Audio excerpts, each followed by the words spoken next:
ایک شخص حضرت ابراہیم بن ادم سے بحث کر رہا تھا کہ برکت نام کی کوئی چیز نہیں ہوتی. تو آپ نے اس سے پوچھا کہ یہ بتاؤ کیا تم نے بکری اور کتیا دیکھی ہے؟ اس نے کہا کہ ہاں میں نے دیکھی ہے. آپ نے اس سے پوچھا کہ یہ بتاؤ کہ بکریاں زیادہ بچے جنتی ہیں یا کتیا زیادہ بچے جنتی ہے؟ تو اس نے کہا کہ کتیا زیادہ بچے جنتی ہے. تو پھر حضرت ابراہیم بن ادم نے اس سے پوچھا کہ یہ بتاؤ تمہیں بکریاں زیادہ نظر آتی ہیں یا کتے زیادہ نظر آتے ہیں؟ تو عرض کرتا ہے کہ مجھے جو ہے وہ بکریاں زیادہ نظر آتی ہیں. تو آپ نے اس سے فرمایا کہ حالانکہ بکریاں زیبا بھی زیادہ ہوتی ہیں پھر بھی کم نہیں ہوتی. یہ برکت نہیں ہے تو اور کیا ہے؟ یہی تو برکت ہے.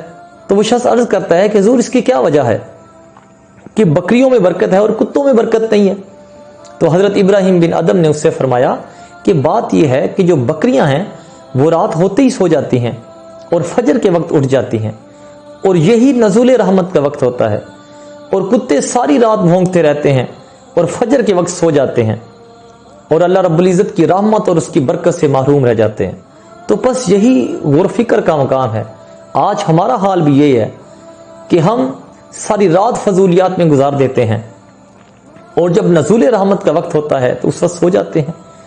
اسی وجہ سے آج نہ ہمارے مال میں برکت ہے، نہ ہماری اولاد میں برکت ہے، نہ کسی اور چیز میں برکت ہے.